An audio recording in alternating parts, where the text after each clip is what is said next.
I think one of the things that's least appreciated by policymakers is how difficult it is for early childhood programs to produce lasting impacts on children's learning and development. Not that you can't do it, but that there's a, a very heavy lift, and that central to that lift is intensive, high quality teaching. And I think by and large, they have no idea what that is or how difficult it is to do. I think the most notable change in early childhood education is actually in the home. Parents today, especially parents of low income children, are much better educated than they were if we go back 30, 40, 50 years. And that improvement in their education has led to real improvements in what they can do to improve the lives of their own children at home. Now, beyond that, what's surprising is how little change there's been in access to high quality preschool education outside the home. For the most part, we've not succeeded very much in moving that. I think what NEAR does to influence policymaking and practice, first and foremost, is bring transparency. So we put the data out there for the public. That helps to prevent what I think is a major problem on the policy front, and that's a kind of political bait and switch. You promise one thing, you deliver something very different. We hold politicians accountable.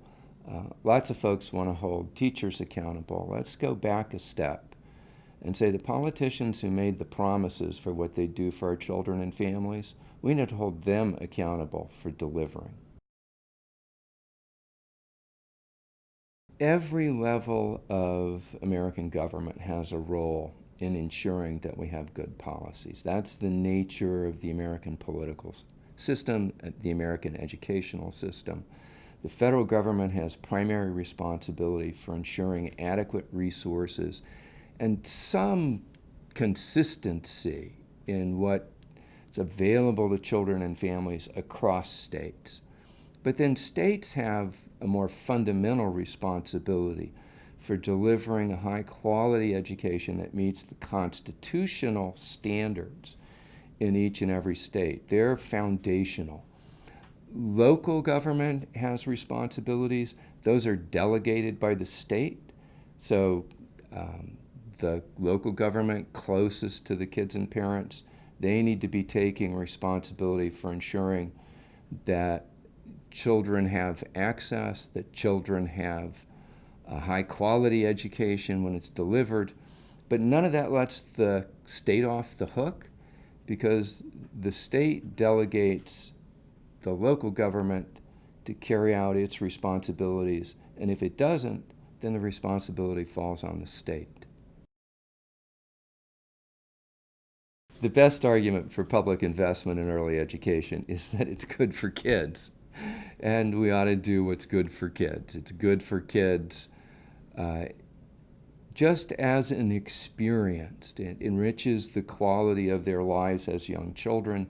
That's valuable in and of itself, but it lays the foundation for their future well-being and development. So that's the best reason. If you want to dig a little deeper, as an economist, it's really clear the private sector does not deliver the high-quality education kids need.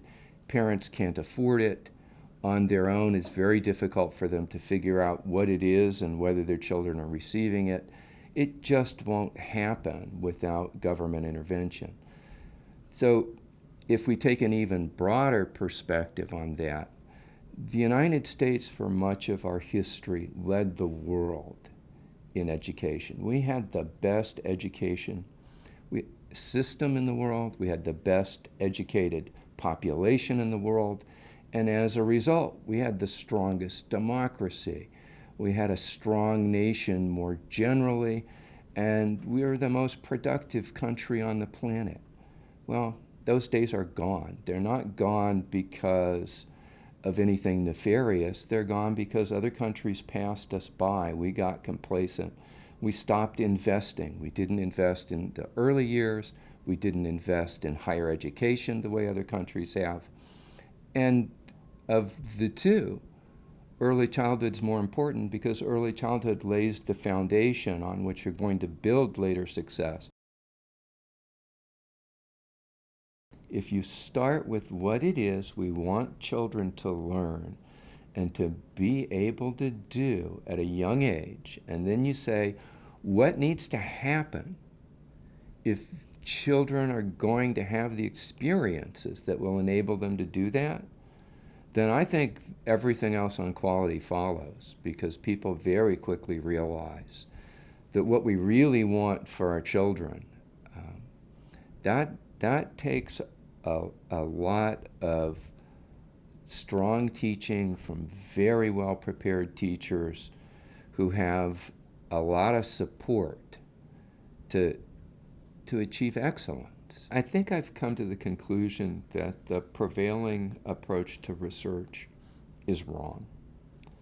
That actually we need a fairly modest investment in the kind of research that appears in the What Works, or as it's more commonly called, What Doesn't Work, clearinghouse, that aims at conducting large-scale studies or even small-scale studies to test theory, to test programs and produce generalizable results that then the entire field is going to use. I think the scope for learning from that is relatively narrow.